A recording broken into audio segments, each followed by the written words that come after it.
प्रजापतिं प्रजा अनुप्रजायन्ते अभिजित्यावोषधयोष्टा चत्वारिगंशच्च अभिजित्यावोषधयोष्टा चत्वारिगंशच्च अभिजित्यावोषधयोष्टा चत्वारिगंशच्च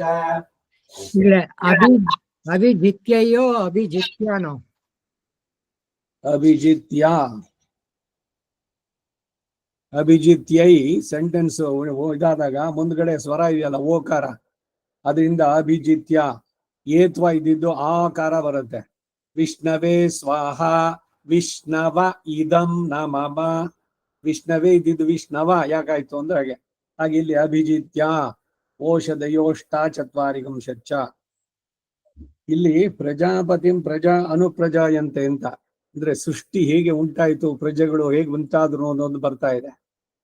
ಈಗ ನಮ್ಗೆಲ್ಲ ಸುಮ್ನೆ ಈ ಸೈನ್ಸ್ ಇದ್ರಲ್ಲಿ ಹೇಳ್ಕೊಟ್ಟಿದ್ದು ಏನು, ಬಿಗ್ ಬ್ಯಾಂಗ್ ಥಿಯರಿ, ಅಲ್ಲಿಂದ ಒಂದು ಬ್ಲಾಸ್ಟ್ ಆಯ್ತು, ಆಮೇಲೆ ಅದೆಲ್ಲ ಕೂಲ್ ಆಯ್ತು, ನೀರ್ ಸೇರ್ತು, ಅಲ್ಲಿ ಸಿಂಗಲ್ ಸೆಲ್ಯುಡ್ ಎನಿಮಲ್ಸ್ ಯೂನಿಸೆಲ್ಯುಲಾರ್, ಆಮೇಲೆ ಮಲ್ಟಿ ಇದ್ರದ್ದು ಬಂತು, ಅದರಿಂದ ಎವಲ್ಯೂಷನ್ ಆ ಕಥೆ ಎಲ್ಲ ಅವ್ರು ಬಿಟ್ರು. ಅದಕ್ಕೇನು ಹೋಗ್ಲಿ, ಏನಾದ್ರು ಆಧಾರಗಳಿದ್ಯಾ? ಎಷ್ಟೋ ವರ್ಷಗಳ ಹಿಂದೆ ನಡೆದಿದ್ದು ಎಲ್ಲ ಹೈಪೋಥಿಸಿಸ್, ಬಿಗ್ ಬ್ಯಾಂಗ್ ಥಿಯರಿ. ಯಾರು ನೋಡಿದವ್ರು ಯಾರು ಅಥವಾ ಎಲ್ಲಿದೆ ಅದಕ್ಕೆ ಆಧಾರ? ಇಲ್ಲಿ ನಮಗೆ ವೇದ ಆಧಾರ. ವೇದದಲ್ಲಿ ಎಲ್ಲವನ್ನು ಹೇಳಬರುತ್ತೆ. ಹೇಗೆ ಶುರುವಾಯಿತು ಅಂದ್ರೆ ಭಗವಂತನಿಂದಾನೇ ಎಲ್ಲ ಉಂಟಾಗಿತ್ತು. ಎಲ್ಲವೂ ಪ್ರಳಯದಲ್ಲಿ ಜಲದಲ್ಲಿ ಇದ್ದಾಗ it was in unmanifested state. ಅಲ್ಲಿಂದ ಮ್ಯಾನಿಫೆಸ್ಟೇಷನ್ ಆಗಬೇಕಾದ್ರೆ, ಕಣ್ಣಿಗೆ ಕಾಣುವಂತೆ ವ್ಯಕ್ತವಾಗಿ ಬರುವಂತ ಆಗ್ಬೇಕಾದ್ರೆ ಅವನೇ ಲೋಕಗಳನ್ನೆಲ್ಲ ಸೃಷ್ಟಿ, ಅವನೇ ಆದ ಅಂತ. ಈ ಹಿಮ್ಸೆಲ್ಫ್ ಬಿಗೇನ್. ಪಂಚಭೂತಗಳು, ಆ ಪಂಚೀಕರಣದಿಂದ ಇದು ಕಾಣುವಂತ ಪ್ರಕೃತಿ, ಚೇತನ ಅಚೇತನಗಳು, ಅದರಲ್ಲಿ ಹೇಗೆ ಫಸ್ಟ್ ಶುರುವಾಯಿತು? ಆಕಾಶ ಮೊದಲು ಉಂಟಾಯಿತು, ಅದರಿಂದ ವಾಯು, ವಾಯುವಿಂದ ಅಗ್ನಿ, ಅಗ್ನಿಯಿಂದ ಆಪ, ಆಪದಿಂದ ಔಷಧಿ ವನಸ್ಪತಿಗಳು ಅಂತ. ಈ ತೈತಿರಿಯ ಸಂಹಿತೆಯಲ್ಲಿ ಇನ್ನೊಂದು ಕಡೆ ಪ್ರಜಾಪತಿ ಸರ್ಪಾನ ಸೃಜತ ಅಂತ ಬರುತ್ತೆ. ಫಸ್ಟ್ ಹುಟ್ಟಿದ್ದು ಸರ್ಪಗಳು ಅಂತ. ಆಮೇಲೆ ಬೇರೆ ಇನ್ನೊಂದು ಮೂರನೇದು ತೃತೀಯಶ್ಚೇ ಮನುಷ್ಯ, ಮೂರನೇದಾಗಿ ಮನುಷ್ಯರು ಹುಟ್ಟಿದ್ರು ಅಂತ. ಸೊ ಈ ಕಾನ್ಸೆಪ್ಟ್ ಆಫ್ ಡೆವಲಪ್ಮೆಂಟು, ಎಲ್ಲ ಅಲ್ಲಿಂದ ಎವಲ್ಯೂಷನ್ನು, ಇವೆಲ್ಲ ಥಿಯರಿಗಳು ನಿಲ್ಲುವುದಿಲ್ಲ ಆಧಾರ ಸಹಿತವಾಗಿ ಬರ್ಬೇಕಾದ್ರೆ. ಹೀಗಾಗಾದ್ರೆ ಯಾಕೆ ಸರ್ಪಗಳ ಯಾಕಾಯ್ತು, ಇವ್ರು ಮನುಷ್ಯರು ಯಾಕಾದ್ರು ಅಂದ್ರೆ ಅವ್ರ ಹಿಂದಿನ ಜನ್ಮದ ಕರ್ಮಗಳ ಪ್ರಕಾರ ಅವರವರಿಗೆ ಆಯಾಯ ದೇವ, ಮನುಷ್ಯ, ತಿರ್ಯಕ್, ಸ್ಥಾವರ 4 ವಿಧವಾದ ಸೃಷ್ಟಿಯನ್ನ ನೀವು ಮಾಡು ಅಂತ ಅಂದ್ಬಿಟ್ಟು ಬ್ರಹ್ಮನಿಗೆ, ಚತುರ್ಮುಖನಿಗೆ ಭಗವಂತ ವೇದವನ್ನ ರೆಫರೆನ್ಸ್ ಕೊಟ್ಟು ಯಥಾಪೂರ್ವಮ ಕಲ್ಪಯತ್. ಸೊ ಅದರಿಂದ ಈ ಎವಲ್ಯೂಷನ್ ಥಿಯರಿ ಇದರಿಂದ ಬಂತು, ಕೋತಿಗಳಿಂದ ಮನುಷ್ಯನಾದ, ಇವೆಲ್ಲ ಇಟ್ ವಿಲ್ ನಾಟ್ ಸ್ಟ್ಯಾಂಡ್. ಆದ್ರೆ ಎಲ್ಲ ಪ್ರಸಿದ್ಧವಾಗಿರೋದು ಎಲ್ರಿಗೂ ನಮ್ಗೆಲ್ಲ ತಲೆಗೆ ತುರುಕಿರೋದು ಅದೇನೆ. ಈ ಬ್ರಿಟಿಷರ್ದು, ಮೊಘಲರದ್ದು ಚರಿತ್ರೆಗಳೆಲ್ಲ ಅವ್ರು ಏನೇನು ಅನ್ಯಾಯ ಮಾಡಿದ್ರು ಅದೆಲ್ಲ ಬಿಟ್ರು. ಏನೋ ಅದನ್ನ ಹುಮಾಯೂನ್ ಯಾವಾಗ ಸತ್ತ, ಬಾಬರ್ ಯಾವಾಗ ಸತ್ತ, ಇದು ಪರೀಕ್ಷೆನಲ್ಲಿ ಪ್ರಶ್ನೆ ಆನ್ಸರ್ಗಳು. ನನ್ನ ಮಗ ಕೇಳಿದ, ಇದು ಮೊಮ್ಮಗ ಕೇಳಿದ, why we should read about this to get marks ಅಷ್ಟೇ and forget about it, it is not the fact ಅಂತ. ಹೀಗೆ ಎಲ್ಲವನ್ನು ತಿರುಗಿಸ್ಬಿಡೋದು. ಗಾಂಧಿ ಮಾಡಿದ್ದೇನು, ಅಹಿಂಸೆ ಎಲ್ಲ ಮಾಡಿದೆಲ್ಲ ಆಯ್ತು. ಕಡೆಗೆ ಇನ್ನೊಂದು ಪಾಕಿಸ್ತಾನ, ಈ ಮುಸ್ಲಿಮ್ಸ್ಗೆ ಇದಕ್ಕೆಲ್ಲ ಮೂಲ ಅಲ್ಲಿಂದ ಶುರುವಾಗಿದ್ದು. ಇವತ್ತು ನಾವೇ ನಮ್ಮ ದೇಶದಲ್ಲಿ ಹೊರಗರಾಗಿದ್ದೇವೆ. ಯಾರು ಏನು ಮಾಡ್ಕೊಂಡು ಯಾವ ದೃಷ್ಟಿಯಿಂದ ಹೇಗೆ ಪ್ಲಾನ್ ಮಾಡಿ ಎಲ್ಲದನ್ನು ಹಾಳು ಮಾಡ್ತಾನೆ ಅನ್ನೋದು ಉದಾಹರಣೆಗಳಿದೆಲ್ಲ, ನಿದರ್ಶನಗಳು. ಹೊರದೇಶದವರಿಂದ, ಬ್ರಿಟಿಷರಿಂದ ನಮಗಾಗಿದ್ದ ಅನ್ಯಾಯಕ್ಕಿಂತ ನಮ್ಮವರೇ ಆದಂತಹ ಹಿತಶತ್ರುಗಳು ಇರ್ತಾರಲ್ಲ, ಇವರು ಬಹಳ ಬಹಳ ಡೇಂಜರಸ್. ನಾವು ಅರಿವಿದ್ದು ಎಚ್ಚೆತ್ಕೊಳ್ಬೇಕು. ಎಲ್ಲ ಕಡೆನಲ್ಲೂ ಅದಕ್ಕೆ ಬರೋದು. ನಮ್ಮ ಧರ್ಮ, ನಮ್ಮ ಆಚರಣೆ, ಅದ್ರ ಬಗ್ಗೆ ನಮಗೆ ಗೌರವ ಇರಬೇಕು. ತೀರ್ಮಾನ ಇಟ್ಕೊಳ್ಳೋಕೆ ಅವಮಾನನೇ.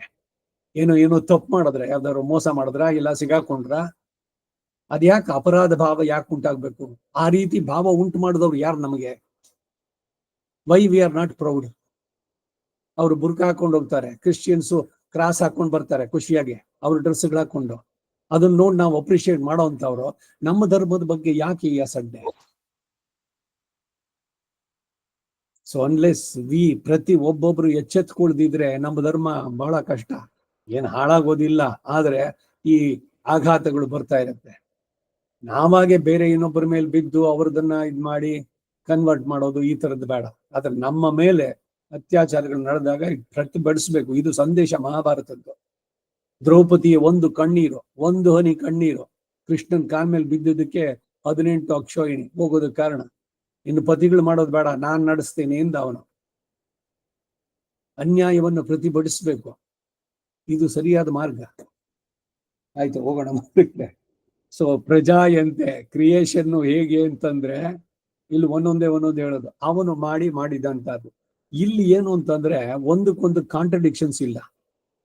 ಯಾವ ಕಲ್ಪ ಯಾವ ಇದರಲ್ಲಿ ಆಗಿದ್ದು ಅಂತ ಆ ರೀತಿಯಲ್ಲಿ ತಗೊಂಡು ಅದಕ್ಕೆ ಇದನ್ನ ಹೇಳ್ಬೇಕಾದ್ರೆ, ಅರ್ಥವನ್ನು ಹೇಳ್ಬೇಕಾದ್ರೆ ಮಾಡ್ಬೇಕಾದ್ರೆ. ಮುಂದಿನ ಅನುವಾಕ 7ನೇದು. ಪ್ರಜಾಪತಿರ್ದೇವಾಸುರಾನ್ ಸೃಜತ ತದನು ಯಜ್ಞೋ ಸೃಜತ ಯಜ್ಞಂ ಛಂದಾಗಂಸಿತೆ. ನೋಡಿ, ಪ್ರಜಾಪತಿ ದೇವಾಹ ಅಸುರಾನ್ ಸೃಜತ, ದೇವತೆಗಳು ಅಸುರನ್ನ ಸೃಜಿಸಿದ, ಆಮೇಲೆ ಯಜ್ಞವನ್ನ ಉಂಟು ಮಾಡಿದ. ದೇವತೆಗಳು ಯಜ್ಞವನ್ನ ಸರಿಯಾಗಿ ನಡೆಸಿದ್ರು, ಅದಕ್ಕೆ ವಿರುದ್ಧವಾಗಿ ಅವ್ರು ನಡೆಸಿದ್ರು, ಹಾಳಾದ್ರು. ಇದೇ ಕಥೆಗಳು ಒಂದೊಂದೇ ಬರುವಂತ. ಯಜ್ಞಂ ಛಂದಾಗಂಸಿತೆ ವಿಶ್ವಂಚೋ ವ್ಯಕ್ರಾಮನ್ ಸೋಸುರ ಅನು ಯಜ್ಞೋಪಾಕ್ರಾಮನ್ ಯಜ್ಞಂ ಛಂದಾಗಂಸಿತೆ ದೇವ ಅಮನ್ಯಂತ ಅಮೀಬಾ ಪದ ಬಿಡಿಸೋದ್ರಲ್ಲಿ ಅಮನ್ಯಂತಾಮೀಬಾ ಇದಮಭೂವನ್ ಯದ್ ಭಯಗ್ಗಸ್ಮೈತಿ ತೇ ಪ್ರಜಾಪತಿಮುಪಾಧಾಭನ್ ಸೋಬ್ರವೀತ್ ಪ್ರಜಾಪತಿಶ್ಛಂದಸ ವೀರ್ಯಮಾದಾಯ ತದ್ವಪ್ರದಾಸ್ಯಾಮೀತಿ ಸ ಛಂದಸಾಂ ವೀರ್ಯಮಾದಾಯ ತದೇಭ್ಯ ಪ್ರಾಯಚ್ಛತ್ತದನು ಛಂದಾಗಸ್ಯ ಪಾಕಮನ್ ಛಂದಾಗಂಸಿ ಯಜ್ಞಸ್ತತೋ ದೇವ ಅಭವನ್ ಪರಾಸುರಾಯ ಏವಂ ಛಂದಸಾಂ ವೀರ್ಯಂ ವೇದಾಶ್ರಾವಯಾಸ್ತು. ಅವರು ಯಜ್ಞವನ್ನು ಮಾಡಿದ್ರು ಅಸುರರು, ಆದ್ರೆ ಛಂದೋಬದ್ಧವಾಗಿ ಇರಲಿಲ್ಲ, ಅದಕ್ಕೆ ಅವ್ರದ್ದು ಸಕ್ಸಸ್ ಆಗಲಿಲ್ಲ. ಇವರದು ವೀರ್ಯವತ್ತರವಾಯ್ತು. That was more effective. ಛಂದೋಬದ್ಧವಾಗಿ ಮಂತ್ರದ ಉಚ್ಚಾರಣೆ ಅದು ಸರಿಯಾಗಿ ಆಗಬೇಕು. ಈಗ ಎಲ್ರು ನಾನು ಹೋಮ ಮಾಡ್ತೀನಿ ಅಂತ ಕೂಳ್ತಾರೆ, ಅಗ್ನಿಹೋತ್ರ ಶ್ರೀರು ಮಾಡ್ತಾರೆ, ಇದೆಲ್ಲ ಅದಾಗುತ್ತೋ ಅಂದ್ರೆ ಇಲ್ಲ. They will not get the effect. ಸುಮ್ಮನೆ ನಾ ಮಾಡಿದೆ ಅಂತ ಅನ್ಕೊಳ್ಬೇಕಷ್ಟೆ. ಯಾಕೆ ಅಂದ್ರೆ ಇದನ್ನ ನಾವು ಮಾಡಿದ್ರೆ ಮಾತ್ರ ಆಗ್ಬೋದಾ? ಅಲ್ಲ, ವೇದ ಹೇಳಿದಂತೆ ನೀವು ನಡೆಸಿದ್ರೆ ಯಾರ ಅಧಿಕಾರಿಗಳು ಅದಕ್ಕೆ ಅವ್ರು ಮಾಡ್ಬೇಕು. ಈಗ ಮೆಡಿಕಲ್ ಪುಸ್ತಕಗಳಿದೆ, ಸಿಗುತ್ತೆ ಆನ್ಲೈನ್ ನಲ್ಲಿ, ಎಲ್ಲ ಸರ್ಜರಿ ಇದನ್ನ ತಂದ್ಬಿಟ್ಟು ನೀವು ಶುರು ಮಾಡ್ಬಿಡಿ ಸರ್ಜರಿನ. ಪುಸ್ತಕ ಓದ್ಬಿಟ್ಟು ನಾನು ಮಾಡ್ಬಿಡ್ತೀನಿ ಅಂತ ಆಗತ್ತೇನು? ಹಾಗೆ ವೇದವನ್ನ ಹೇಳೋದಕ್ಕೆ ಆಗ್ಲಿ ಯಜ್ಞವನ್ನು ಮಾಡೋದಕ್ಕಾಗ್ಲಿ ಸಮ್ ಪ್ರೀ ರಿಕ್ವಿಸಿಟ್ಸ್ ಇದೆ, ಅದಿಲ್ಲದೆ ಮಾಡೋಕ್ಕಾಗತ್ತೆ. ಇಲ್ಲಿ ಒಪ್ಕೊಳ್ತೀರೋ? ಯಾರು ಹೋಗ್ತೀರಿ? ಈಗ ಒಬ್ರು ಹಾಕೊಂಡೋದು ರಿಜಿಸ್ಟರ್ಡ್ ಮೆಡಿಕಲ್ ಪ್ರಾಕ್ಟೀಷನರ್, RMPs ಅಂತ. ನಾವೆಲ್ಲ ಈ ಮೆಡಿಕಲ್ ಇದ್ರಲ್ಲಿ ಇದ್ ಮಾಡ್ಬೇಕಾದ್ರೆ ಏನಿಲ್ಲ, ಕ್ವಾಕ್ಸ್ ಅಷ್ಟು ಏನಿಲ್ಲ ಅವ್ರಿಗೆ. ಅಲ್ಲಿ ಇಲ್ಲಿ ನೋಡಿದ್ದೇನೋ ಒಂದು ಮಾಡಿ ಅವರು ಹಾಕ್ತಾರೆ. ಬೋರ್ಡ್ ಮಾತ್ರ ರಿಜಿಸ್ಟರ್ಡ್. ಎಲ್ಲಿ ರಿಜಿಸ್ಟರ್ ಮಾಡ್ಕೊಂಡಿದ್ರು? If you take a survey, medical IM ಇದೆಯಲ್ಲ, ಮೆಡಿಕಲ್ ಕೌನ್ಸಿಲ್, ಅವರುಗಳು ಒಂದ್ ಕಡೆಯಿಂದ ಸರ್ವೆ ಮಾಡ್ಕೊಂಡ್ ಬರ್ಲಿ, ಅವ್ರ ಹತ್ರ ರಿಜಿಸ್ಟ್ರೇಷನ್ ಸರ್ಟಿಫಿಕೇಟ್ಸ್ ಇದೆಯಾ ನೋಡ್ಲಿ. RMP ಅಂದ್ರೆ ಈಸ್ ಎ ಕ್ವಾಕ್ ಅಂದ್ರೆ ಅರ್ಧಂಬರ್ಧ ತಿಳಿದು ಏನೋ ಒಂದ್ ಮಾಡ್ತಾ ಇರೋದು. ಏನೋ ಒಂದ್ ಕೈ ಗುಣ ಅಸ್ತು ಗುಣ ಏನೋ ಆಗ್ತಿದೆ, ಸತ್ರೆ ಏನೇನಾಗುತ್ತೋ ಇದು. ಆ ರೀತಿನಲ್ಲಿ ನಾವು ಕೂಡ ಪುಸ್ತಕ ಸಿಗುತ್ತೆ ತಗೊಂಡು ಓದ್ಬಿಟ್ಟು ನಾನು ಮಾಡ್ತೀನಿ ಅಂತ. ಅದಕ್ಕೇನಿದೆ? ಹ್ಯಾವ್ ಯು ಎಲಿಜಿಬಿಲಿಟಿ ಇತ್ತ ನಿನ್ಗೆ? ಮೆಡಿಕಲ್ ಕಾಲೇಜ್ ಹೋಗಿದ್ಯಾ? ಸರ್ಜರಿ 6 ವರ್ಷ ಅದು ಇದೆಯಲ್ಲ, ಯಾಕೆ ಅಷ್ಟು ವರ್ಷ ಮತ್ತೆ ಅವ್ರು ಕಳಿಬೇಕು? ಎಲ್ರು ಶುರು ಮಾಡ್ಬೋದಲ್ಲ ಪುಸ್ತಕ ಇಟ್ಕೊಂಡು. ಹಾಗೆ ವೇದ ಇದೆ, ಹೋಮದ ಕುಂಡ ಇದೆ, ತುಪ್ಪ ಇದೆ, ತಗೊಳ್ಳಿ ಸುರೀರಿ. ಏನ್ ಅಗ್ನಿಯ ಸ್ವ ಹೇಳೋಕ್ ಬರಲ್ವೇ? ಸುದರ್ಶನೋಮ ನಾನು ಮಾಡಿಸ್ತೀನಿ, ಕೃಷ್ಣಾಯ ಗೋವಿಂದಾಯ ಓ ಎಲ್ರು ಹೇಳಿ ಜೋರಾಗಿ. ಆಗುತ್ತೋ?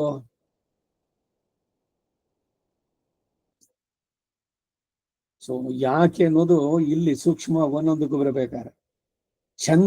ಛಂದಸಾಂ ಯ ಏವಂ ಛಂದಸಾಂ ವೀರ್ಯಂ ವೇದ ಆಶ್ರಾವಯಾಸ್ತು. ಯ ಏವಂ ಛಂದಸಾಂ ವೀರ್ಯಂ ವೇದಾಶ್ರಾವಯಾಸ್ತು ಷೌಷಡ್ಯಜ ಯೇ ಯಜಾಮಹೇ ವಷಟ್ಕಾರೋ ಭವತ್ಯಾತ್ಮನಃ ಪರ ಅಸ್ಯ ಭ್ರಾತೃವ್ಯೋ ಭವತಿ ಬ್ರಹ್ಮವಾದಿನೋ ವದಂತಿ ಕಸ್ಮೈ ಕಮಧ್ವರ್ಯಾಶ್ರಾವಯತೀತಿ ಛಂದಸಾಂ ವೀರ್ಯಾಯೇತಿ ಬ್ರೂಯಾದ್ಯೇತದ್ವೈ ಛಂದಸಾಂ ವೀರ್ಯಮಾಶ್ರಾವಯಾಸ್ತು ಶ್ರೌಷಗ್ಯಜ ಯೇ ಯಜಾಮಹೇ ವಷಟ್ಕಾರೋ ಯ ಏವಂ ವೇದ ಸ ವೀರ್ಯೈರೇವ ಛಂದೋ ವಿರಕ್ಷತಿ ಯತ್ಕಿಂಚಾರ್ಚತಿ ಯದಿಂದ್ರೋ ವೃತ್ರಮಹನ್ನಮೇಧ್ಯಂ ತದ್ಯದ್ಯತೀನಾಂ ಅಪಾವಪದಮೇಧ್ಯಂ ತದತ ಕಸ್ಮಾದೈಂದ್ರೋ ಯಜ್ಞ ಆಸರ್ಗಸ್ಥಾತೋ ವಿದ್ಯಾಹುರಿಂದಸ್ಯ ವಾ ಏಷ ಯಜ್ಞಿಯ ತನೋರ್ಯದ್ಯಜ್ಞಸ್ತಾಮೇವ ತದ್ಯಜಂತಿ ಯಜಂತಿ ಯ ಏವಂ ವೇದೋಪೈನಂ ಯಜ್ಞೋ ನಾಮತಿ. ಪ್ರಜಾಪತಿರ್ದೇವಾಸುರಾನ್ ಸೃಜತ ತದನು ಯಜ್ಞೋ ಸೃಜ್ಯತ ಯಜ್ಞಂ ಛಂದಾಗಂ ಸ್ವೀಕೃತೆ ವಿಶ್ವಂಚೋ ಯಕ್ರಾಮನ್ ಸೋಸುರಾನನು ಯಜ್ಞೋಪಾಕ್ರಾಮದ್ಯಜ್ಞಂ ಛಂದಾಗಂ ಸ್ವೀಕೃತೆ ದೇವ ಅಮನ್ಯಂತಾಮೀವಾ ಇದಮಭೂವನ್ನೇ ಯದ್ವಯಗ್ಗಸ್ಮವಿದೀತೆ ಪ್ರಜಾಪತಿರ್ವಾಧಾವಂಸೋ ಬ್ರವೀತ್ ಪ್ರಜಾಪತಿಶ್ಛಂದಸಾಂ ವೀರ್ಯಮಾದಾಯ ತದ್ವಃ ಪ್ರದಾಸ್ಯಾಮೀರ್ಯ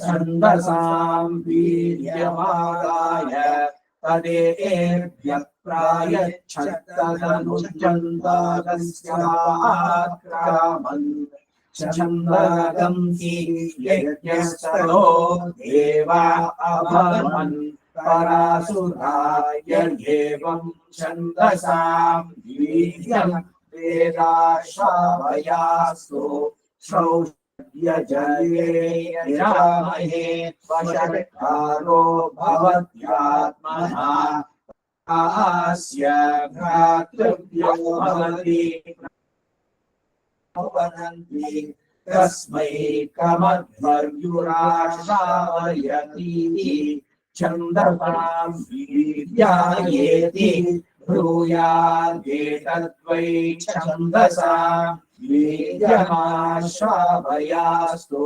ಶ್ರೌಷಗ್ಯಜಯೇ ಯಜಾಮಹೇ ವಷಟ್ಕಾರೋ ಯ ಏವಂ ವೇದ ಪ್ರವೀರ್ಯೈರೇವ ಛಂದೋ ವಿರಕ್ಷತಿ ಯತ್ಕಿಂಚಾರ್ಚತಿ ಯದಿಂದ್ರೋ ವೃತ್ರಮಹನ್ನಮೇಧ್ಯಂ ತದ್ಯತೀನಪಾವಮಪದಮೇಧ್ಯಂ ತತ್ ಯತ್ ತತ್ ಯತ್ ತತ್ ಯತ್ ಆಮೇಲೆ ಮುಂದೆ ಕೇಳಿ ಯತೀನಾಂ ಅಪಾವಪದಮೇಧ್ಯಂ ಯತೀನಾಂ ಅಂತ ಇಲ್ಲಿ ಪದ ಬಂತು. ಹೆಂಗೆ? ಹಾ, ಯತೀನಂ ಯತೀನ್ ಅಪಾದ ಹಿಂಗೆ ಯತಿ ಏನ್ ಹೇಳಕ್ ಬಂದೆ ಇಲ್ಲಿ ನಾನು ಅಂದ್ರೆ, ಯತಿಗಳಿಗೆ ಅಗ್ನಿ ಕಾರ್ಯದಲ್ಲಿ ಯೋಗ್ಯತೆ ಇಲ್ಲ, ಮಾಡುವಂಗಿಲ್ಲ ಅವರು. ತತ್ ಯತಿ ಯತೀನ್ ಅಪಾವಪದಮೇಧ್ಯಂ. ಇದಕ್ಕೆ ಆ ಭಾಷ್ಯ ನೋಡ್ಬೇಕು. ಈ ಭಟ್ಟಭಾಸ್ಕರ ಭಾಷ್ಯದಲ್ಲಿ ನೋಡಿದ್ರೆ ಬಹಳ ಮುಖ್ಯವಾದದ್ದೇನು ಅಂದ್ರೆ, ಆಚಾರದಲ್ಲಿ ನೋಡಿ, ನಮ್ಮ ಪರ್ಕಾಲ್ ಮಠವೋ ಅಹೋಬಲವೋ ಅಂಡವನ್ನೋ ಇವ್ರು ಯಾರು ಅಗ್ನಿ ಕಾರ್ಯ ಮಾಡೋದಿಲ್ಲ ಯಾವುದೇ ಹೋಮಗಳಲ್ಲಿ. ಈಗ ಯಾವನೋ ಗೌರವರು ಬಂದಿದ್ದಾರೆ, ಅವರನ್ನು ಕರೆದಿದ್ದಾರೆ ಅಂತ ಪೂರ್ಣಾವತಿಗೆ ಅವ್ರ ಹತ್ರ ಕೈ ಕೊಟ್ಟು ಮಾಡಿಸೋಲ್ಲ. ನಮ್ಮಲ್ಲಿ ಬೇರೆಯವ್ರು ಮಾಡ್ತಾರೆ, ಬೇರೆ ಸ್ವಾಮಿಗಳನ್ನ ಇದ್ ಮಾಡ್ತವ್ರು. ಈಗ ರಾಮದೇವ ಇವರೆಲ್ಲ ಕೂತ್ಕೊಂಡು ಹೋಮ ಮಾಡ್ತಾರೆ. They should not. ಅಗ್ನಿಯನ್ನ ಮಾಡುವಂಗಿಲ್ಲ. ಏನ್ ಅವ್ರಿಗೆ ನಾನ್ ಎಲಿಜಿಬಿಲಿಟಿ? ಯಾಕೆ ಅಂದ್ರೆ ಅವರು ಅದನ್ನ ಅಗ್ನಿನ ಸಮರ್ಪಣೆ ಮಾಡ್ಬಿಟ್ಟಿರ್ತಾರೆ ಸನ್ಯಾಸ ಸ್ವೀಕಾರ ಮಾಡ್ಬೇಕಾದ್ರೆ. ಮತ್ತೆ ಹೇಗಾದ್ರೆ ಅಂದ್ರೆ ಅದಕ್ಕಿಂತ ಮೇಲೆ ಇದೇನು ಅಂದ್ರೆ, ಸದಾ ಅವರು ಅಷ್ಟಾಕ್ಷರ ಜಪದಲ್ಲಿ ಇರತಾಹ, ಸದಾ ನಾರಾಯಣ ಜಪ ಕಂಟಿನ್ಯೂಸ್ ಮಾಡ್ತಾ ಇರೋ. ನಾವೀಗ ಯಜ್ಞದಲ್ಲಿ ಅವುಗಳನ್ನು ನಡೆಸ್ಬೇಕಾದ್ರೆ ಅವಾಗ ಇನ್ವೋಕ್ ಮಾಡಿ ಅದನ್ನ ಮಾಡುವಂತಹದ್ದು. ಅವ್ರಿಗೆ ಹಾಗೆ. ಇದು ಹೇಗೆ ಅಂದ್ರೆ, ಬೇರೆಯವರೆಲ್ಲ ವರಲಕ್ಷ್ಮಿ ವ್ರತ ಮಾಡ್ದಂಗೆ. ನಾವು ನಮಗ್ ಪ್ರತಿದಿನ ಮಾತಾದೇವಿ ತಂದೆ ತಾಯಿಯರವರು ಪ್ರತಿದಿನ ಆರಾಧನೆ ಮಾಡ್ಬೇಕಾದ್ರೆ ದಿವಸನೂ ನಡೆಯುತ್ತೆ. ಪ್ರತಿದಿನವೂ ವ್ರತ ನಮಗೆ ವರಮಹಾಲಕ್ಷ್ಮಿ ಆರಾಧನೆ, ದೇವಯಜ್ಞ ಇವುಗಳಲ್ಲಿ ಬರುವಂತಹದ್ದು. ಹಾಗೆ ಯತಿಗಳಾದವರು ಅಷ್ಟಾಕ್ಷರಿ ಇದನ್ನ ಮಾಡೋದು. ಅಲ್ಲಿ ತದ್ಯತ್ ಯತೀನ್ ಅಪಾವಪದ ಮೇಧ್ಯಂ ತದತ ಕಸ್ಮಾತ್ ಐಂದ್ರೋ. ಹೇಳಿ ಮುಂದಕ್ಕೆ. ಯತೀನಪಾವಪರಮೇದ್ಯಂ ತಡತ ಕಸ್ಮಾದೈಂದ್ರೋ ಯಜ್ಞ ಆಸಕಸ್ಸಾದೋ ಯಾಹುರಿಂದ್ರಸ್ಯ ಯೇಷಾ ಯಜ್ಞಿಯ ತನೂರ್ಯಜ್ಞಸ್ತಾಮೇವ ತದ್ಯಜಂತಿ ಯ ಏವಂ ವೇದೋ ವೈನಂ ಯಜ್ಞೋ ನಮತಿ.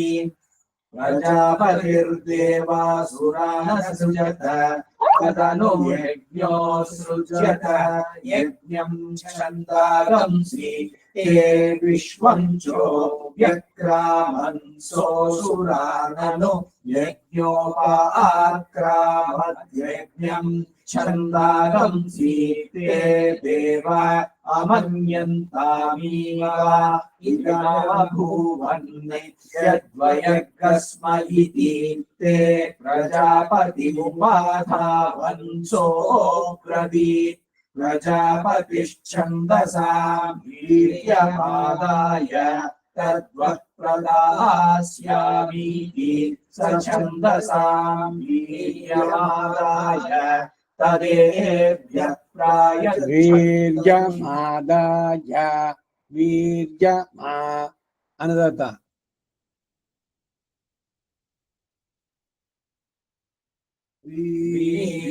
ವೀರ್ಯಮಾದಾಯ ತದೇಭ್ಯಃ ಪ್ರಾಯಶ್ಚತ್ತರನುಚ್ಛಂದಾಗಸ್ಯ ವಾಕ್ರಾಮನ್ನಿ ಛಂದಾಗಂಸಿ ಯಜ್ಞಸ್ತತೋ ದೇವ ಅಭವನ್ ಪರಾಸುರಾಯ ಏವಂ ಛಂದಸಾಂ ವೀರ್ಯಂ ವೇದಾಶ್ರಾವಯಾಸ್ತು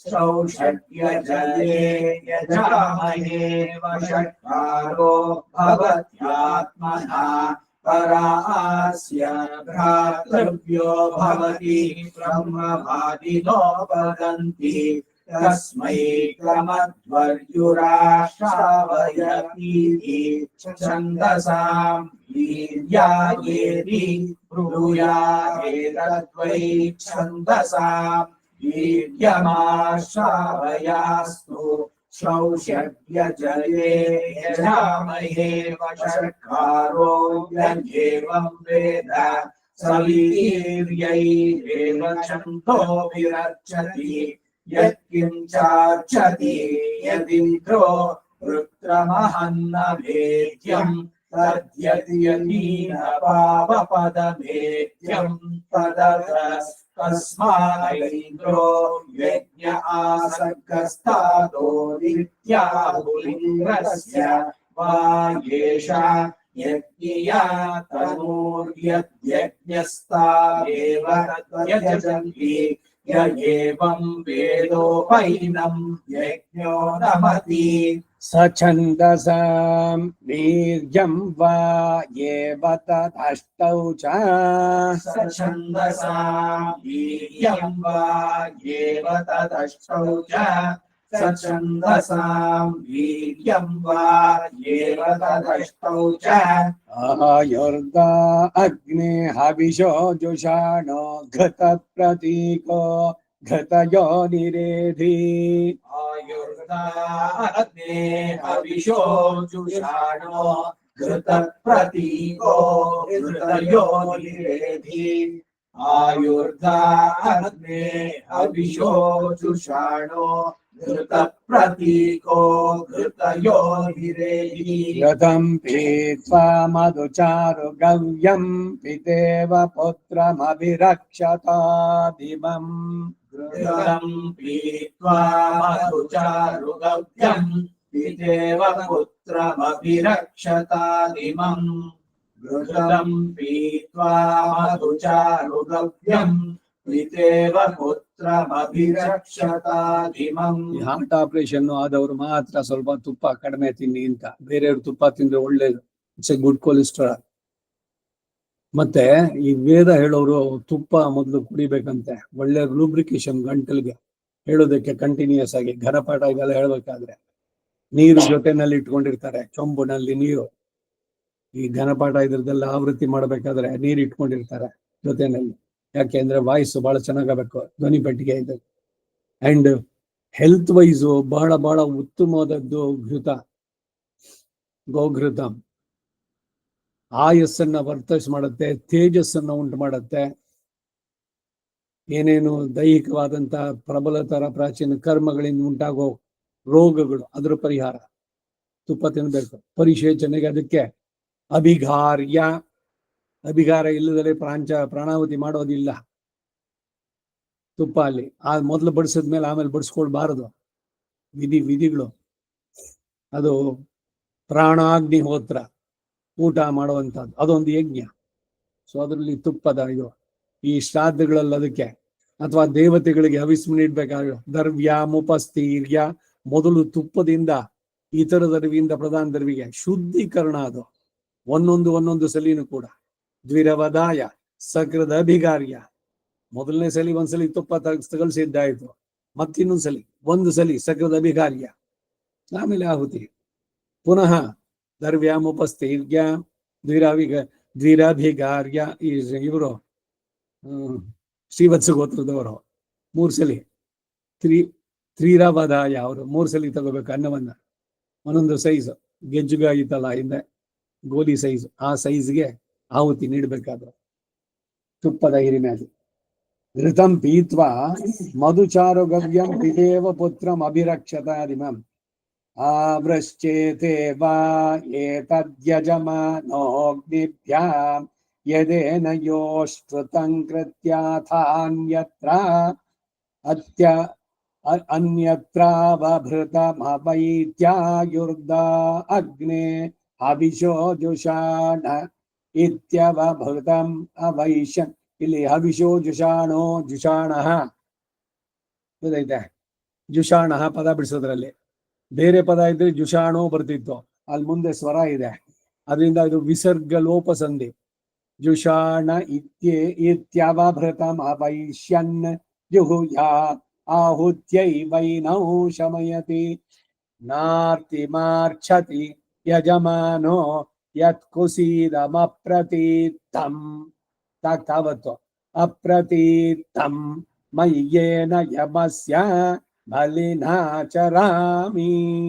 ಆವೃಷ್ಟ್ಯೇತದ್ಯಜಮಾನೋಗ್ನಿಭ್ಯಾಂ ಯದೇನ ಯೋಶ್ರುತಂ ಕೃತ್ಯಾಥಾನ್ಯತ್ರಾವೃತಮವೈರ್ಯಾಯುರ್ದ ಅಗ್ನೇ ಹವಿಷೋ ಜುಷಾಣ ಇತ್ಯವಭೃತಮವೈಶ್ಯಂ ಜೂಯಾದಾಹುತ್ಯೈ ವೈನೌ ಶಮಯತಿ ನಾರ್ತಿಮಾರ್ಛತಿ ಯಜಮಾನೋ ಯತ್ಕುಸೀದಮಪ್ರತೀತ್ತಂ ಮಯ್ಯೇನ ಯಮಸ್ಯ ಬಲಿನಾ ಚರಾಮಿ.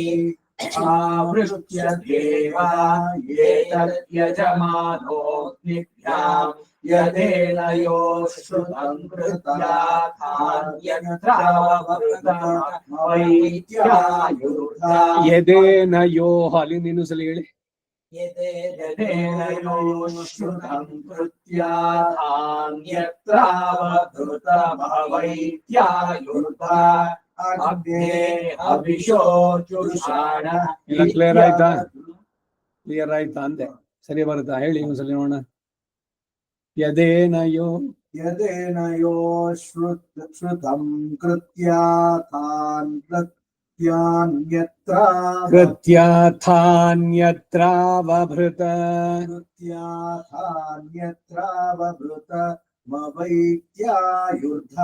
அக்னே ஹவிஷோ ஜுஷாண. நீங்க சொல்லுங்க. यदेन यो श्रुतं कृत्याथान्यत्राभवत् अवभृतमवैत्यायुर्धा. यदेन यो श्रुतं कृत्याथान्यत्रावभृतमवैत्यायुर्धा. पदन्मोहन स्वरो. यदेन यो श्रुतं कृत्याथान्यत्रावभृतमवैत्यायुर्धा अग्ने हविषो ಹೇಳಿ ಮುಂದಕ್ಕೆ. इत्यवभृतम् यवभृतमवैश्यं जुहुयादाहुत्यैवैनौ शमयति नार्तिमार्च्छति यजमानो यत्कुसीदमप्रतीतम् मयि येन यमस्य विनाचरामि इहैव सन्निरवदये तदेतत्तदग्ने अनृणो भवामि इहैव सन्निरवदये तदेतदग्ने अनृणो भवामि इहैव सन्निरवदये तदेतदग्ने तदेतत्तदग्ने तदेतत्तदग्ने तदेतदग्ने ಇನ್ನೊಂದು तदेतदग्ने तदेतत्तदग्ने तदेतदग्ने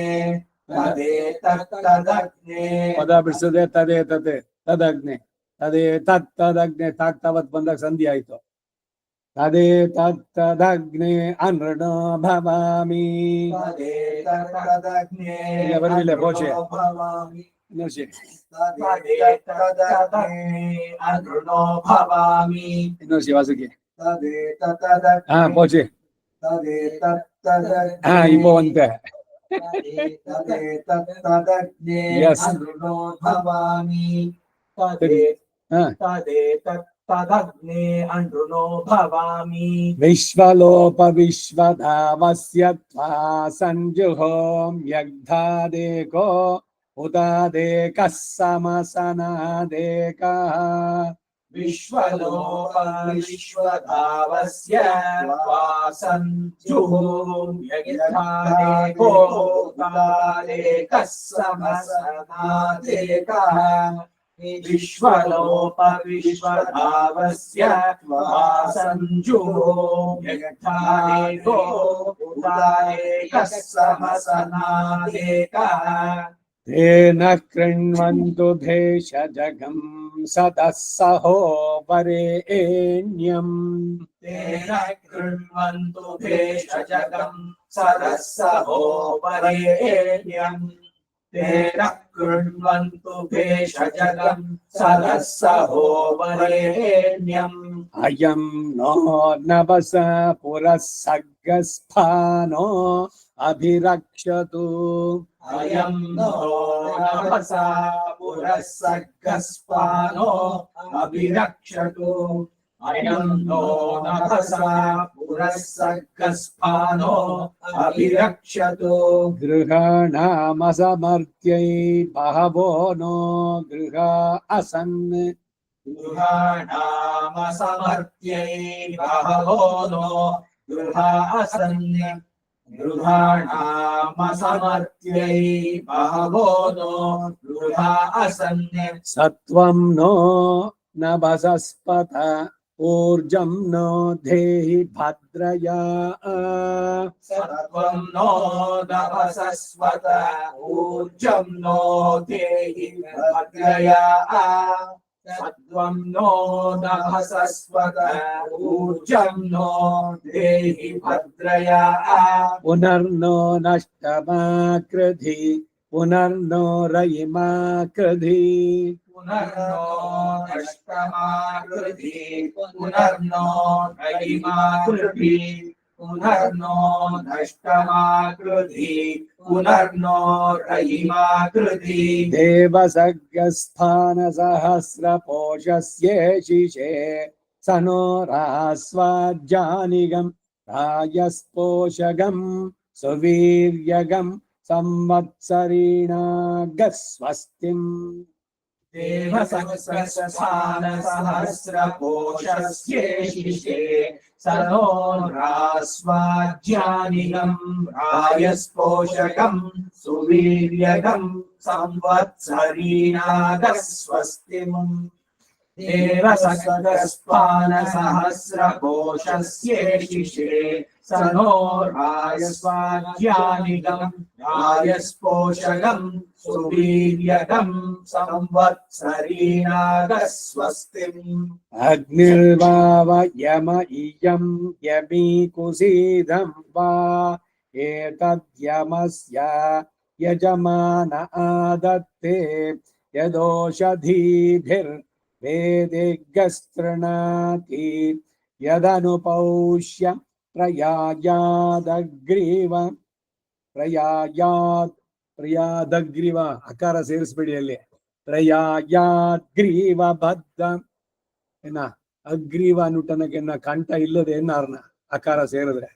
ಈಗ ಸತ್ಯ ಅಸತ್ಯ ಅಕಾರದಿಂದ ಏನಾಗುತ್ತೆ, ಇಲ್ಲಿರೋದು ಪ್ರಯಾಯಾತ್ ಪದ, ಮುಂದಕ್ಕೆ ಗ್ರೀವ ಬದ್ಧಂ ಅದೆರಡು ಸಂಧಿ ಆದಾಗ ತಕಾರ ದಕಾರವಾಯಿತು. ಆದ್ರೆ ದ ಪ್ಲಸ್ ಆ ಇಲ್ಲ. ಯದನು ಪೌಷ್ಯ ಪ್ರಯಾಯಾತ್ ಗ್ರೀವ ಬದ್ಧಮೇನ ಮಮೋಷ್ಮಿ ಏನಂ ಅಮುಷ್ಮಿನ್ ಗ್ರೀವ ಬದ್ಧಮೇನ ಮಮೋಷ್ಮಿನ್ ಲೋಕೆ ನೇನೀಯೇ ರನ್ ಯತ್ಕುಸೀದಮಪ್ರತೀರ್ಥಂ ಮಯೀತ್ಯುಪೌಷತಿ ಹೈವ ಸನ್ ಯಮಂ ಕುಸೀದಂ ನಿರವದಾಯಾನ್ ದೃಢಸ್ಸು ವರ್ಗಂ ಲೋಕಮೇತಿ ಯದಿ ಮಿಶ್ರಮಿವ ಚರೇದಂಜಲಿನಾ ಸಕ್ತೋನ್ ಪ್ರಧಾವ್ಯೇ ಜುಹುಯಾದೇಶವಾ ಅಗ್ನಿರ್ವೈ ಈಶ್ವಾನರೋ ಯತ್ಪ್ರಧಾವ್ಯಃ ಸ ಏವೈನಗ್ಗಸ್ ಸ್ವದಯತ್ಯಹ್ನಾಂ ವಿಧಾನ್ಯಾಮೇಕಾಷ್ಟಕಾಯಾಂ ಅಪೂಪಂ ಚತುಶ್ಶರಾವಂ ಪಕ್ತ್ವಾ ಪ್ರಾತರೇತೇನ ಕಕ್ಷಮುಪೌಷೇದ್ ಯದಿ ದಹತಿ ಪುಣ್ಯಸಮಂ ಭವತಿ ಯದಿ ನ ದಹತಿ ಪಾಪಸಮಮೇತೇನ ಹಸ್ಮವಾ ಋಷಯಃ ಪುರಾ ವಿಜ್ಞಾನೇನ ದೀರ್ಘಸತ್ರಮುಪಯಂತಿ. ದೀರ್ಘಸತ್ರ ಅಂದ್ರೇನು? ಕಂಟಿನ್ಯೂಸ್ ಆಗಿ ಯಜ್ಞ ಮಾಡಿ. ಕಂಟಿನ್ಯೂಸ್ ಯಜ್ಞ ಮಾಡೋದು ಒಂದಾಯ್ತು. ದೀರ್ಘ ಕಾಲದವರೆಗೆ ಮಾಡೋದು. ಸತ್ರ ಅಂದ್ರೇನೆ ಇದ್ ಮಾಡೋದು. ಹೇಗೆ ಅಂತಂದ್ರೆ, ಈಗ ಒಬ್ಬ ರಾಜ ಶುರು ಮಾಡಿದ್ದಾನೆ ದೀರ್ಘ ಸತ್ರ, ಅವನ ಮಗ ಕಂಟಿನ್ಯೂ ಮಾಡ್ತಾನೆ. So there is no break at all. ಯ ಏವಂ ವಿದ್ವಾನುದಗೇನೆ ಪ್ರಮೀಯತೆ ದೇವಾನಮೆ ಸತ್ರಂ ಅಲ್ಲಿ ಬರುತ್ತಲ್ಲ. ಸತ್ರ ಅಂದ್ರೇನು? ಈ ಸತ್ರ ಯಾಗ. ಅಲ್ಲಿ ಆಂಧ್ರ ಪಾಠ ದ್ರವಿಡ ಪಾಠ ತಸ್ಯೈವಂ ದಿಶೋ ಯಜ್ಞಸ್ಯ ಆತ್ಮದಲ್ಲಿ. ನಮ್ದ್ರಲ್ಲಿ ಸತ್ರ 2 ಸಲ ಬರೋಲ್ಲ, ಗಮನಿಸಿದ್ರೆ. ಆಂಧ್ರ ಪಾಠದಲ್ಲಿ ಇದೆ ಅದು. ಸೊ ದೀರ್ಘ ಸತ್ರ. ದೀರ್ಘ ಸತ್ರಮುಪಯಂತಿ ಯೋ ವಾ ಉಪದ್ರಷ್ಟಾರಮುಪಶ್ರೋತಾರಮನುಖ್ಯಾತಾರಂ ವಿದ್ವಾನ್ ಯಜತೆ ಸಮಮುಷ್ಮಿನ್ ಲೋಕ ಇಷ್ಟಾಪೂರ್ತೇನ ಗಚ್ಚತೆ ನಿರ್ವಾ ಉಪದ್ರಷ್ಟ ವಾಯುರುಪಶ್ರೋತಾದಿತ್ಯೋನುಖ್ಯಾತ ತಾನ್. ಅಲ್ಲೆಲ್ಲ ಒಂದು ಕಾಮ ಇದೆಯಲ್ಲ, ತಾನ್ ಯ ನಾಕ್ ಯಾವತ್ ಸೇರಿಸಬಾರದು.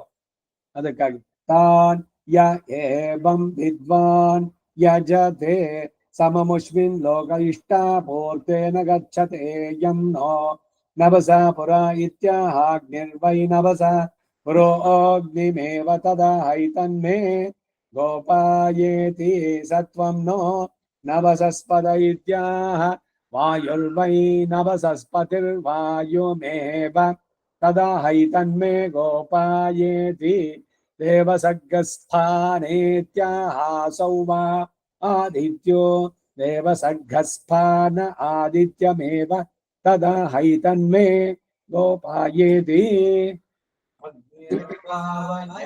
ಇಮಂ ಕುಸೀದಂ ವಾ ಏತದ್ಯಮಸ್ಯ ಯಜಮಾನಃ ಯದೋಷಧೀಭಿರ್ವೇದಿಗಸ್ತೃಣಾತಿ ಯದನುಪೌಷ್ಯ ಪ್ರಯಾಯಾದ್ಗ್ರೀವ ಬದ್ಧಮೇನ ಮಮೋಷ್ಮಿನ್ ಲೋಕೆ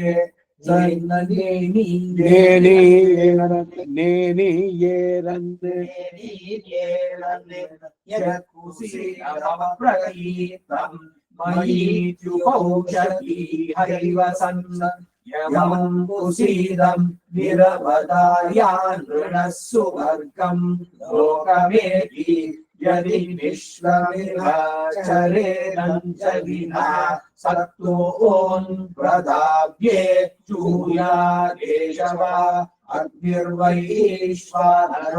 यत्प्रदाव्यः स एवैनर्कस्वदयत्यर्हाम् विधान्यामेकाष्टकायामुपं चतुश्शरावं भगत्वा प्रातरेतेन कक्षमुपौष्येद्यदि लहति पुण्यसमं भवति यदि न लहति पापसमभेदेन अस्मद् पुरा विज्ञानेन दीर्घसत्रमुपयन्ति यो वा उपद्रष्टारमुपश्रोतारमनुख्यातारं विद्वान् यजते सममुष्मिन् लोक इष्टापूर्तेन गच्छते निर्वा उपद्रष्टा वायुरुपश्रोता नित्योऽनुख्यातातान्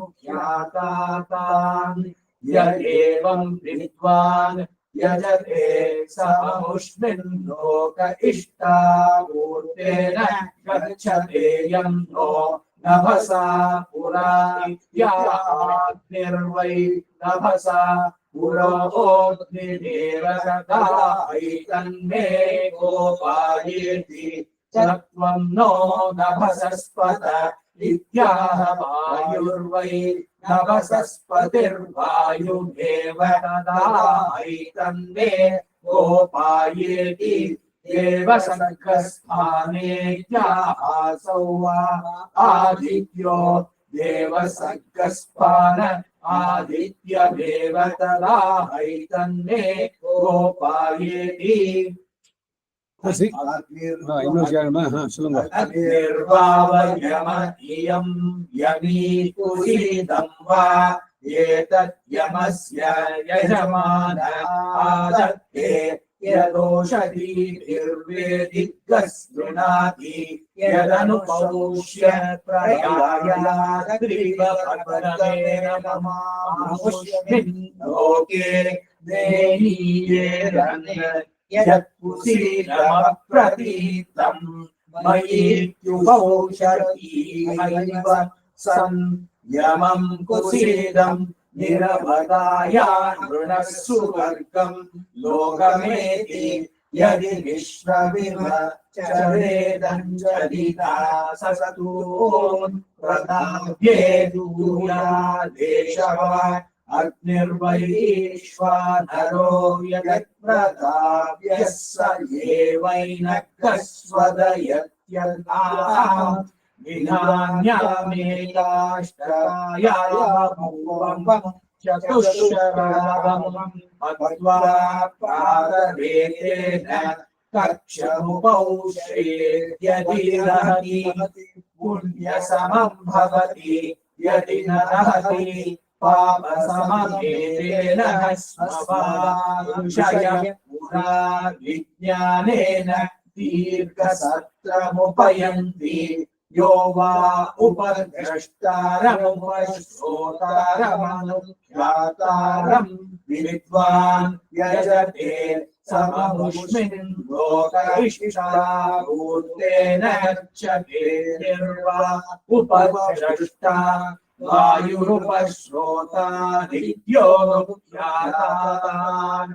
यदेवं विद्वान् यजते सममुष्मिन् लोक इष्टापूर्तेन गच्छते यं नो नभसा पुरा इत्याग्निर्वै नभसा पुरा अग्निरेव ददायितन्मे गोपायेति सत्वं नो नभसस्पत इत्याह वायुर्वै नभसस्पतिर्वायुमेव तदाहैतन्मे गोपायेति देवसर्गस्थानेत्यासौ वा आदित्यो देवसर्गस्थान आदित्यमेव तदाहैतन्मे गोपायेति कुसीदं त्वं न येन मोषेद्यदि पुर आदित्यमेव तदा हैतन्मे गोपायेति कुसीदं त्वं न येन मोषयेद्यदि पुरा आदित्यमेव तदा हैतन्मे गोपायेति कुसीदं त्वं न येन मोषयेद्यदि पुरा आदित्यमेव तदा हैतन्मे गोपायेति एतं युवानं परिबोधयामि एतं युवानं परिबोधयामि एतं युवानं परिबोधयामि यजुरारण्यक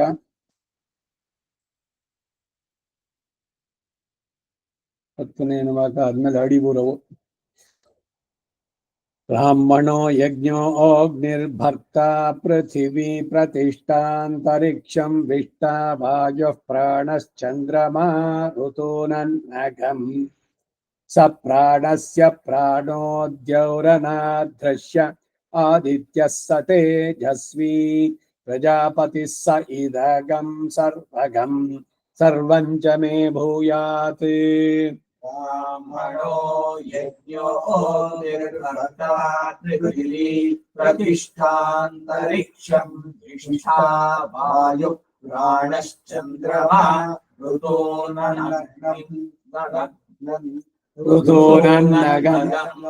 स प्राणस्नगम् स प्राणस्य प्राणस्य प्राणो द्यौरनादृश्य आदित्यः स तेजस्वी प्रजापतिः स इदगं सर्वं च ते भूयात् अग्निर्यजुर्भिः शरण विषय ब्राह्मणो यज्ञो निर्भर्ता पृथिवी प्रतिष्ठान्तरिक्षं विष्ठा वायुः प्राणश्चन्द्रमा ऋतूनन्नघम् स प्राणस्य प्राणो द्यौरनादृश्य आदित्यः स तेजस्वी प्रजापतिः स इदगं सर्वगं सर्वं च मे भूयात् अग्निर्यजुर्भिः अग्निर्यजुर्भिः सविता स्तोमैः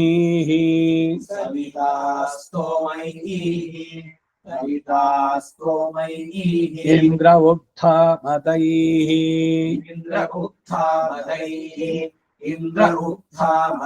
मित्रा वरुणा भाषिषा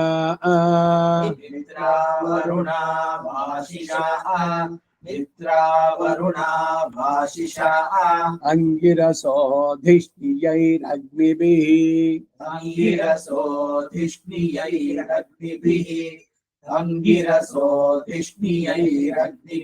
मरुतः सदोहविर्धानाभ्याम्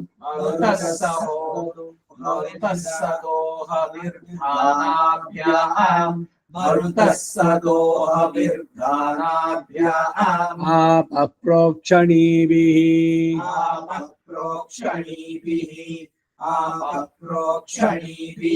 ओषधयो बर्हिषा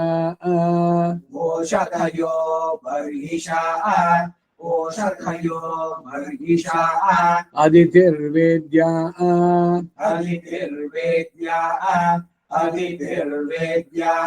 सोमो दीक्षया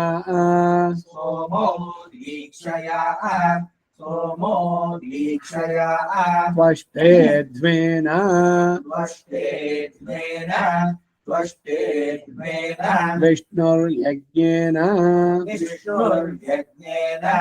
विष्णुर्यज्ञेन वसव आज्येन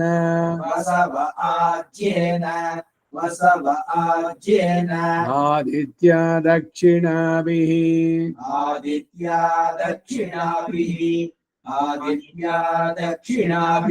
विश्वे देवा ऊर्जा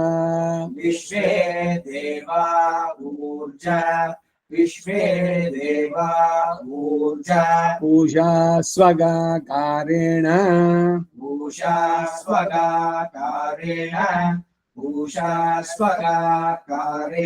बृहस्पतिर्पुरोधया बृहस्पतिः पुरोधया प्रजापतिरुद्गीथेन प्रजापतिरुद्गीथेन अंतरिक्षं पवित्रेण अंतरिक्षं पवित्रेण वायुः पात्रैः वायुः पात्रैः अहर्गश्रद्धया अहर्गश्रद्धया दीक्षया पात्रैरेकं च दीक्षया पात्रैरेकं च सेनेन्द्रस्य सेनेन्द्रस्य धेना बृहस्पतेः बृहस्पतेः पथ्या पूष्णः पथ्या पूष्णः वाग्वायोः वाग्वायोः दीक्षा सोमस्य दीक्षा सोमस्य पृथिव्यग्नेः पृथिव्यग्नेः वसूनां गायत्री वसूनां गायत्री रुद्राणां त्रिष्टुके रुद्राणां त्रिष्टुके आदित्यानां जगति आदित्यानां जगति विष्णोरनुष्टुके विष्णोरनुष्टुके वरुणस्य विराट् वरुणस्य विराट् यज्ञस्य पंक्तिः प्रजापतेरनुमतिः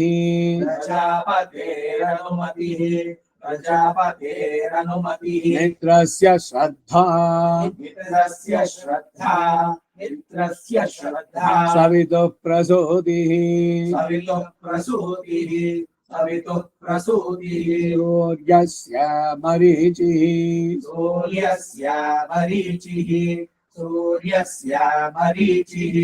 चंद्रमसो रोहिणी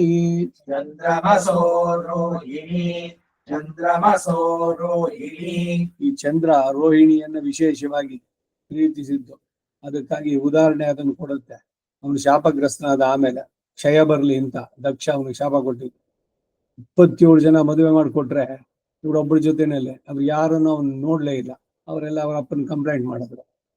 3 ಸಲ ಕಾಶನ್ ಮಾಡ್ದ ಅವನು ದಕ್ಷ ಪ್ರಜಾಪತಿ. ಆಮೇಲೆ ಅಂತೂ ಚಂದ್ರಮಸೋ ರೋಹಿಣಿ ಋಷೀಣಾಮರುಂಧತಿ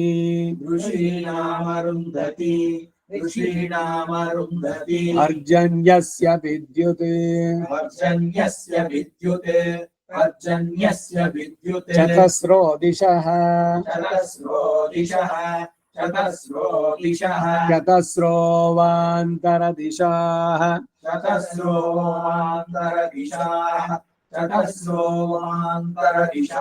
ಅಹಶ್ಚರಾತ್ರಿಶ್ಚ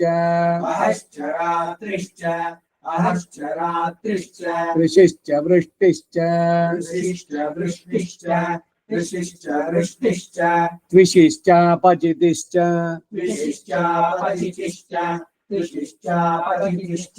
आपश्चौषधयश्च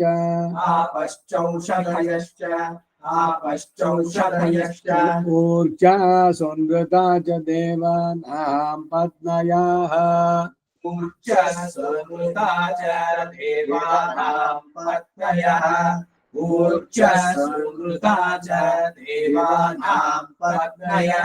अनुष्टुप्दिशश्च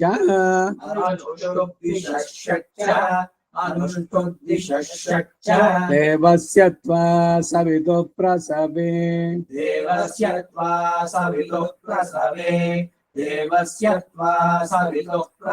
अश्विनो और बाहुभ्याम् अश्विनोर्बाहुभ्याम् ओष्णो हस्ताभ्यां प्रतिगृह्णामि उष्णो हस्ताभ्याम् प्रतिगृह्णामि उष्णो हस्ताभ्याम् प्रतिगृह्णामि राजा त्वा वरुणो नयतु देवी दक्षिणेऽग्नये हिरण्यम् राजा त्वा वरुणो नयतु देवि दक्षिणे नये हिरण्यम् राजा त्वा वरुणो नयतु देवि दक्षिणे नये हिरण्यम् तेनामृतत्वमस्याम् तेनामृतत्वमस्याम् तेनामृतत्वमस्याम् वयोदात्रे वयोदात्रे वयोदात्रे मयो मह्यमस्तु प्रतिग्रहीत्रे मयो मह्यमस्तु प्रतिग्रहीत्रे मयो मह्यमस्तु प्रतिग्रहीत्रे इदं कस्मादात् कैदं कस्मादात् कैदं कस्मादात् कामः कामाय कामः कामाय कामः कामाय कामोदाता कामोदाता कामोदाता कामः प्रतिग्रहीता कामः प्रतिग्रहीता कामः प्रतिग्रहीता कामगं समुद्रमाविश कामगं समुद्रमाविश कामगं समुद्रमाविश कामेन त्वा प्रतिगृह्णामि कामेन त्वा प्रतिगृह्णामि कामेन त्वा प्रतिगृह्णामि कामैदत्ते कामैदत्ते कामैदत्ते एषा ते कामदक्षिणा एषा ते कामदक्षिणा एषा ते कामदक्षिणा ಎಲ್ಲಿ ಬರ್ತಿ ಮಂತ್ರ ಏಷಾತೆ ಕಾಮದಕ್ಷಿಣ ಎಲ್ಲ ಹಿಂದಿಂದು ಎಲ್ಲಾನು ಕಲ್ಯಾಣೋತ್ಸವದಲ್ಲಿ ಅಕ್ಷತಾರೋಪಣ ಮಾಡಬೇಕಾದ್ರೆ ಅಕ್ಷತೆಯನ್ನು ತಗೊಂಡು 3 ಕಡೆ ಹಾಕ್ಬೇಕಾದ್ರೆ ಇದನ್ನ ಹೇಳ್ಬೇಕು 11 ಪುರ ಅಂತ ಏಷಾತೆ ಕಾಮದಕ್ಷಿಣ ಉತ್ಥಾನಸ್ತ್ವಾ ಆಂಗಿ ರಸ ಪ್ರತಿಗೃಹ್ಣಾತು उत्तानस्वाङ्गी रस प्रतिगृह्णातु उत्तानस्वाङ्गी रस प्रतिगृह्णातु ಸೋಮಾಯ ವಾಸಃ सोमाय वासः सोमाय वासः ರುದ್ರಾಯಗಾಂ रुद्रायगाम् रुद्रायगाम् ವರುಣಾಯಾಶ್ವಂ वरुणायाश्वम् वरुणायाश्वम् ಪ್ರಜಾಪತಯೇ ಪುರುಷಂ प्रजापतये पुरुषम् प्रजापतये पुरुषम् मनभे तल्पं मनभे तल्पम् मनभे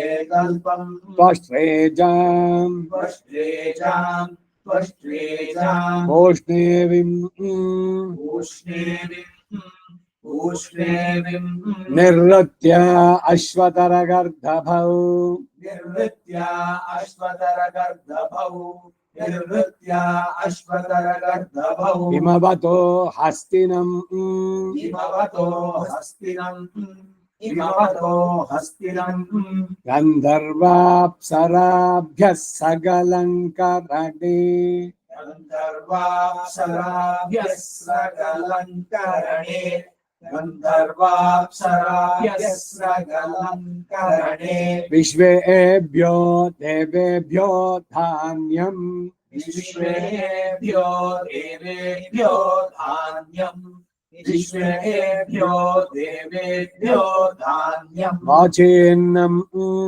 वाचेन्नम् वाचेन्नम् ब्रह्मणबोधनम् ब्रह्मणबोधनम् ब्रह्मणबोधनम् समुद्रायापः समुद्रायापः समुद्रायापः उत्थानाय आङ्गिरसायानः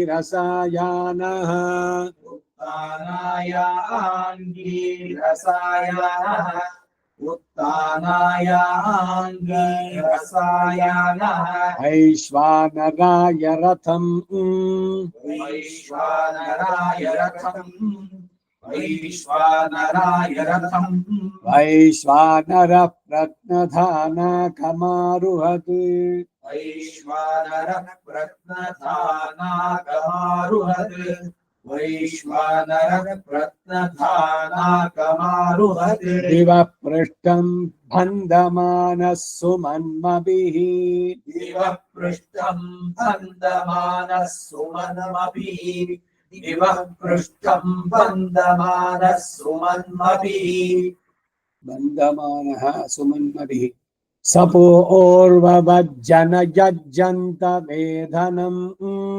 सपूर्ववचनयज्जनन्त वेधनम् सपूर्ववचनयज्जनन्त वेधनम् जनयज्जन्त वेधनम् जनयज्जनन्त जनन्त ಇಲ್ಲ ಜನಯಜ್ಜನ್ जनयज्जन्त ಆ वेदनम् जनयज्जयन्त ಇಲ್ಲ वेदनम् जनयज्जन्त वेदनम् ಇನ್ನೊಂದು जनयज्जन्त वेदनम् இப்ப சரியாச்சு இன்னொரு சொல்லுங்க ஃபுல்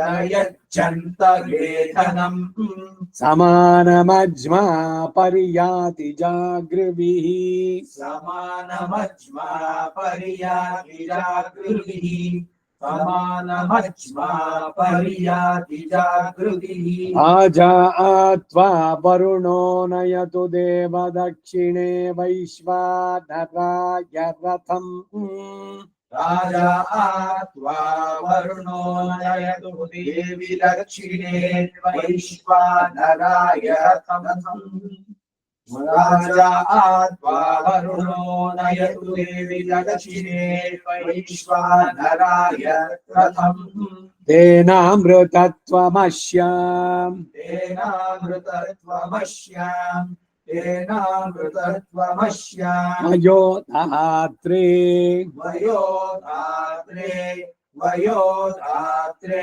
मयो मह्यमस्तु प्रतिगृहीत्रे मयो मह्यमस्तु प्रतिगृहीत्रे मयो मह्यमस्तु प्रतिगृहीत्रे क इदं कस्मादात् इदं कस्मादात् इदं कस्मादात् कामः कामाय कामः कामाय कामो धाता कामो धाता कामो धाता कामः प्रतिगृहीता कामः प्रतिगृहीता कामः प्रतिगृहीता कामगं समुद्रमाविश कामगं समुद्रमाविश कामगं समुद्रमाविश कामेन त्वा प्रतिगृह्णामि कामेन त्वा प्रतिगृह्णामि कामेन त्वा प्रतिगृह्णामि कामैतत्ते कामैकत्ते कामैकत्ते एषा ते कामदक्षिणा येषा ते कामदक्षिणा येषा ते कामदक्षिणा उत्थानस्त्वाङ्गीरस प्रतिगृह्णातु उत्थानस्त्वाङ्गीरस प्रतिगृह्णातु उत्थानस्त्वाङ्गीरस प्रतिगृह्णातु धाता पुरुषमापः प्रतिगृहीत्रे न वाच दाता पुरुषमापः प्रतिगृहीत्रे नवच दाता पुरुषमापः प्रतिगृहीत्रे नवच सुवर्णं घर्म परिवेदवेनम् सुवर्णं धर्मं परिवेदवेनम् सुवर्णं धर्मं परिवेदवेनम् नमो ब्रह्मणे धारणं मे अस्त्वनिराकरणं कारयिता भूयासं कर्णयो श्रुतं माश्योड्भं ममामुष्यवो हरिः ॐ श्रीकृष्णार्पणमस्तु।